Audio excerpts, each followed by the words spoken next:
Good evening and welcome to In Focus, where we delve into the most pressing issues shaping our world today. In this episode, we'll be discussing two major moves by President Donald Trump in his second term: the controversial pardons related to January 6th and the political battle surrounding his federal funding freeze. Let's dive in.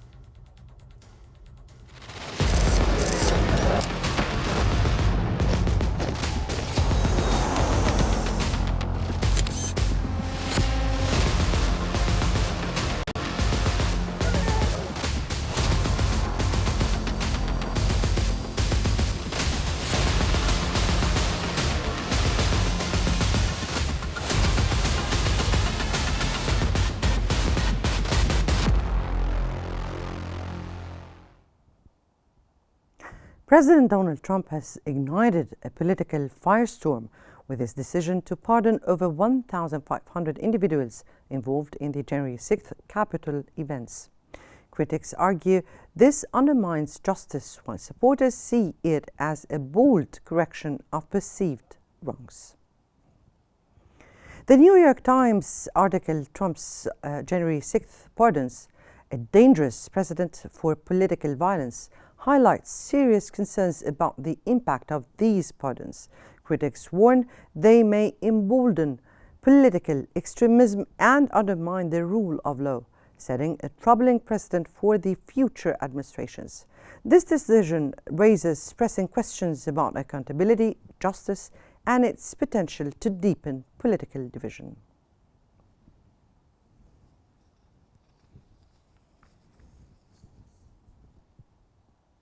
And to further explore the implications, we're joined by Dr. Ashraf Singer, a world political analyst at the United Media Services.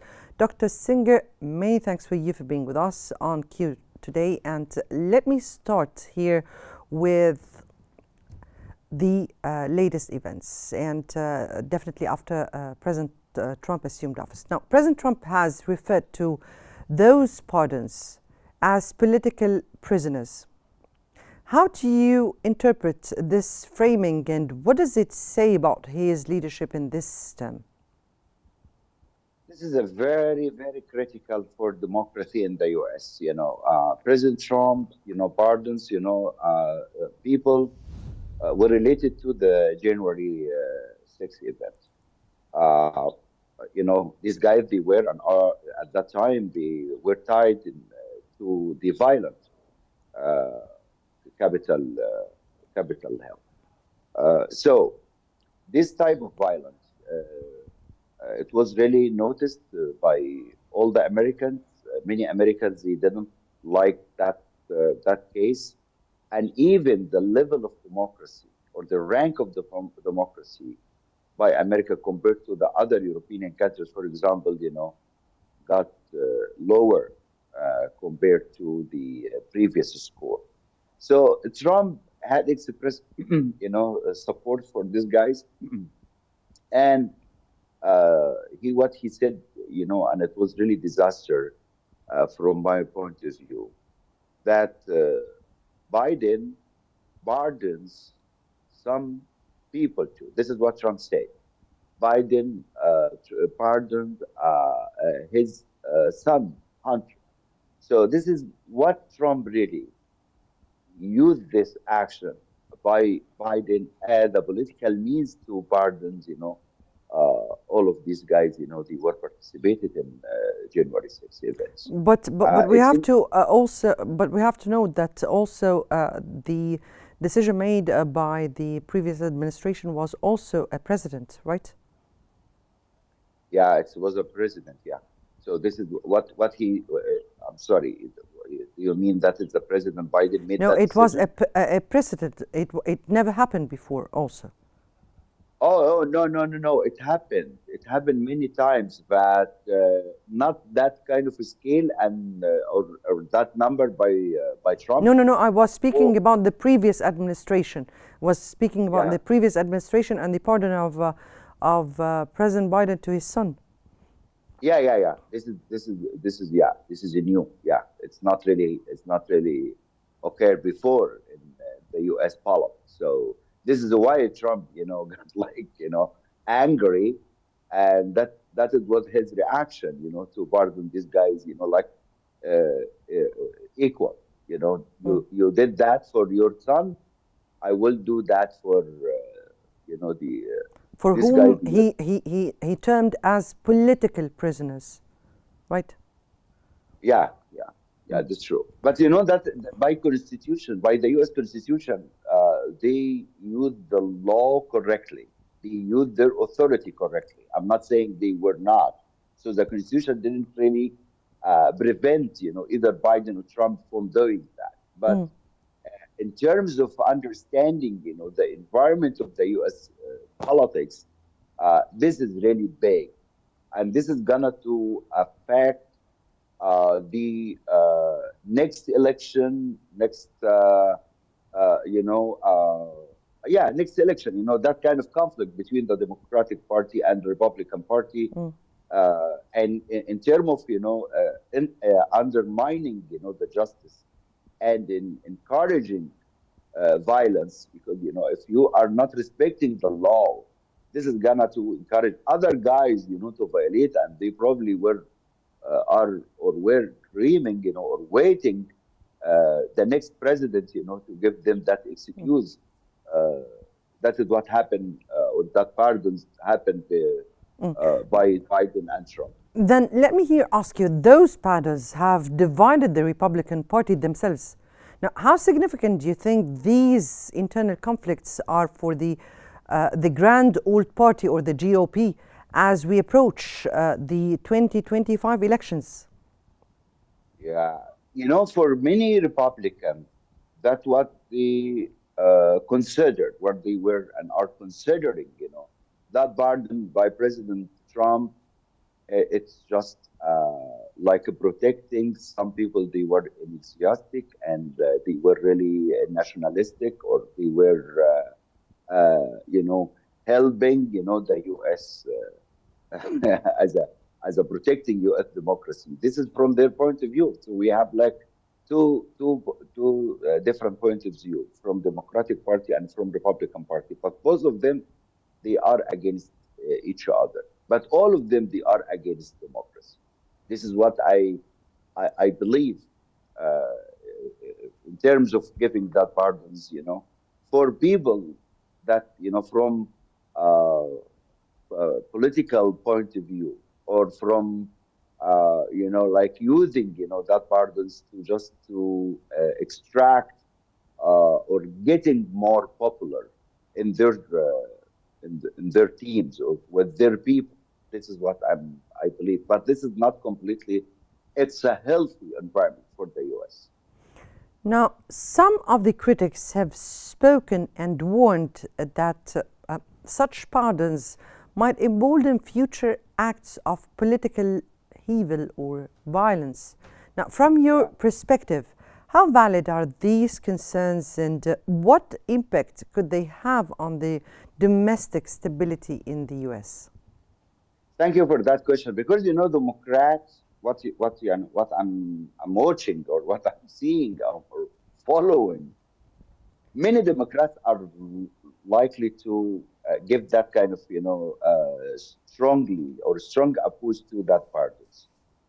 Their points of view, what they argue, actually, they uh, they declared clearly this kind of pardons by Trump send the wrong message about the accountability in the U.S. and send the wrong message for accountability for violent action. Send the wrong message to determine the trust in the U.S. Democratic process. Send the wrong message to the world that United States now is not respecting the rule of law. This is from the Democratic Party, or Democratic people here in the United States. They really very annoyed. They are not happy. They are not welcoming, and it seems to me like this is gonna to open a big gap in future between Republicans and Democratic people here in the U.S. Globally speaking, how would these pardons be perceived? especially by countries that see the US as a role model for democratic accountability? This is a very great point too.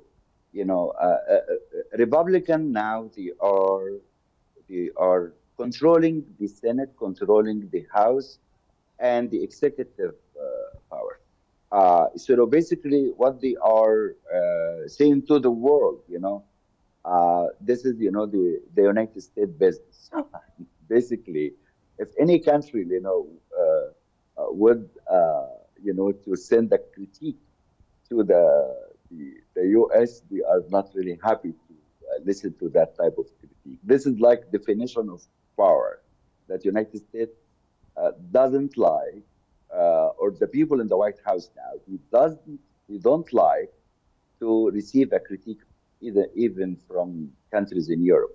So Republican, they would, defend the position of Trump by that pardons, and they are supporting his decision, viewing, is a correct action that he made just to protect these guys, from unfair and injustice, actions made by the previous administration. And they really think that Trump acted out of uh, that protecting the guys, and these guys, they were acted to just out of loyalty to Trump. So Trump, he thinks, or he believes, that he is responsible of the fate of this of people who really participated in January 6th, 2000. If I may ask you here, Trump's move may seem aiming at galvanizing or strengthening his base.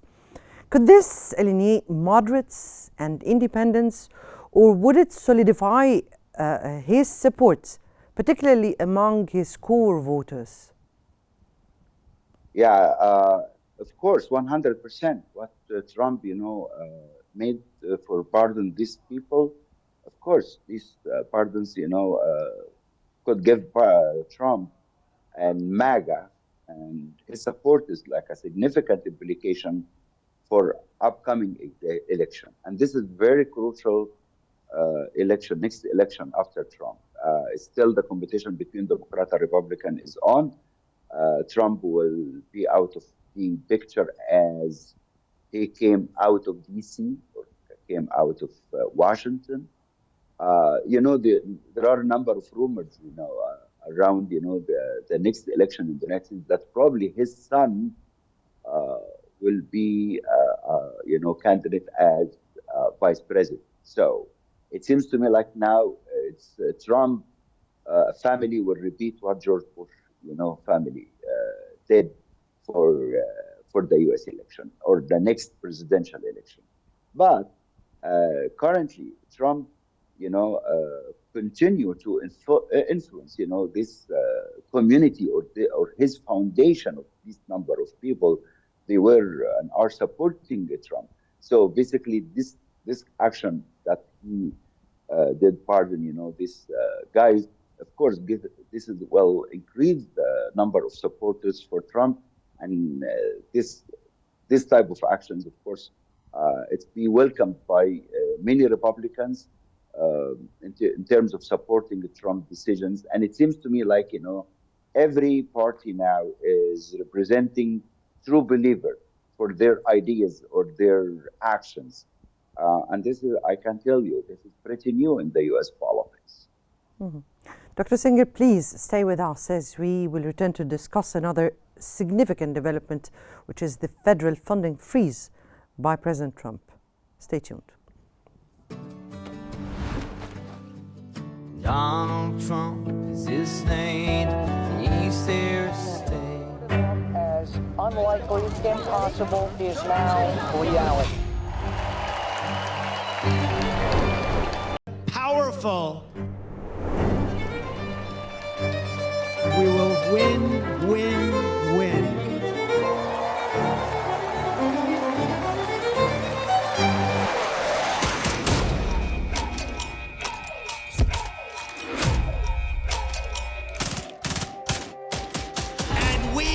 will make America great again.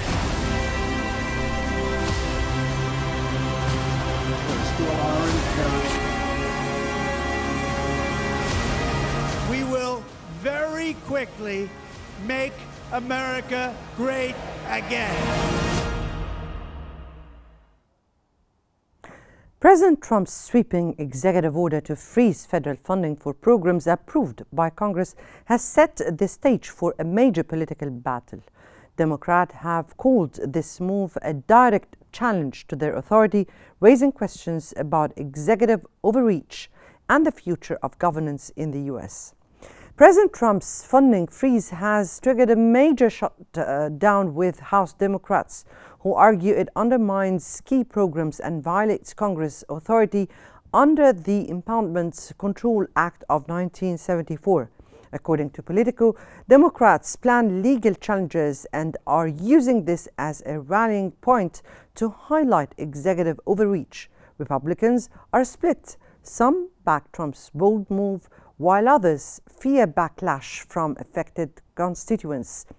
This standoff reflects the deepening polarization in Washington and could significantly impact both governance and election strategies in the months ahead.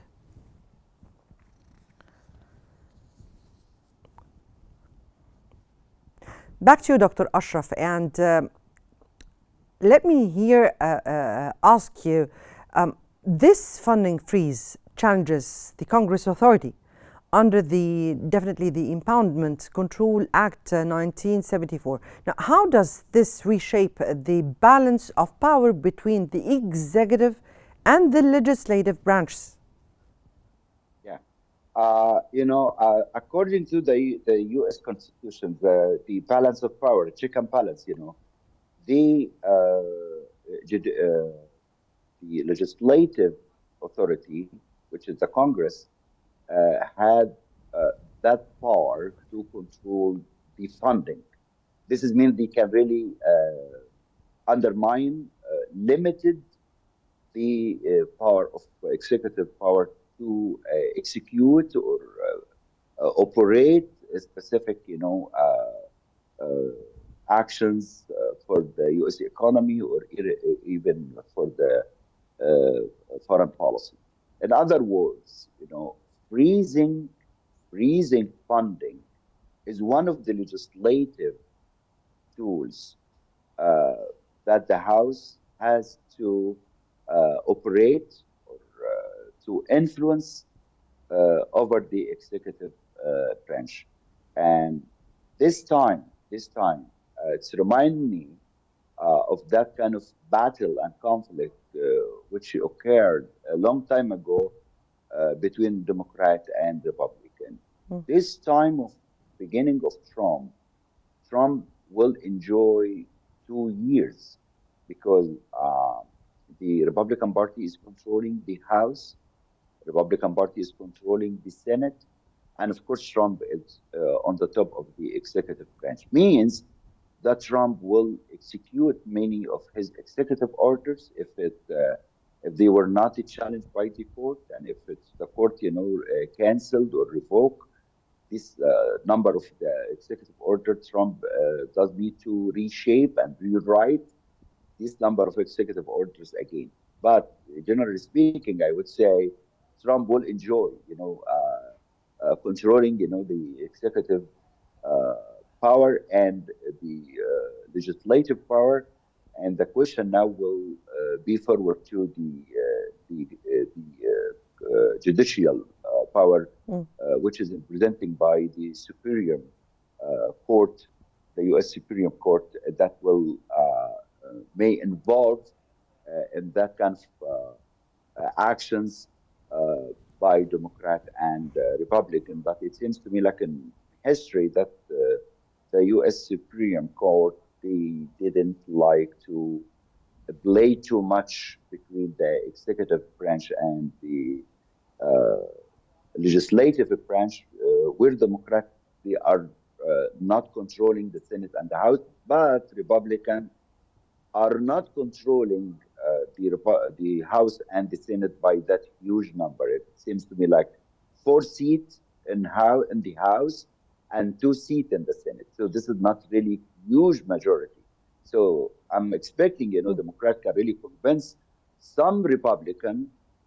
They are not believing Trump. They will support, their initiative to freeze some of the funding that can really stop President Trump executive orders. Now, some critics to those actions argue that this freeze could derail key social and environmental programs. Now, how might this affect public sentiment? We're speaking here about the social, definitely, fundings, and Trump's political standing. Yeah. In real life, in reality, both parties, they don't like to hurt Americans people, because if they hurt American people, they will remember which party really were or is playing that major role to stop their service, and that really waiting this type of service in terms of what I mean, like public service, like security or border security or healthcare. This is or food stamp for like poor people in the United States. So by the end, both parties will work together, not to really to reach that kind of really freezing the funding of the government, but it is still one of their tools, either Republican or Democrat, to threat, to just influence, either Republican Party decision or Democratic Party decision inside the House or the Senate, just to work collectively with each party or both of the parties. They have to work collectively, not unilaterally. So this is what I can tell. It's a political tools, but not really used too much or to the end that really hurts, the American people.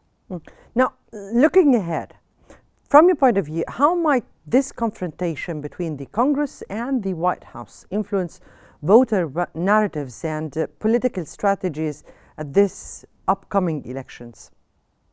Yeah, this is a good point. The House is controlled by Democrats. I can tell you this is like the notion of the balance of power between executive power and legislative branches of power. But currently, Republican Party is controlling legislative branch and controlling, of course, the executive branch. So this is mean that Trump will be, as I mentioned, will enjoy this coming 2 years till the next election, where they're gonna to change like third of the seats in the Congress or third of the seats in the Senate. So this is mean that probably the equation of controlling, or that equation of controlling, the House or the Congress will change coming next 2 years. Mean we will definitely face that kind of a challenge between the executive power and the legislative power, and we will investigate what is the notion of balance of power in Washington, D.C. But it seems to me like it's a very hot topic. Every 2 years, every 4 years, the people, they were and are really watching carefully that kind of debate in terms of freezing fund or stopping, the government, or shut down the U.S. government from operating the essential service for the Americans. Right. We thank you so much, Dr. Ashraf, for joining us on Qnews and for sharing your definitely expertise on such critical issues. Your insights, as usual, have been so valuable in helping us understand those developments. Now, today we've examined two major moves by President Trump, the controversial January 6th pardon and the federal funding freeze. Now, these decisions have sparked significant debate and will likely shape the U.S. political landscape in the months ahead. Many thanks for watching In Focus, and stay tuned for more analysis of the stories shaping our world.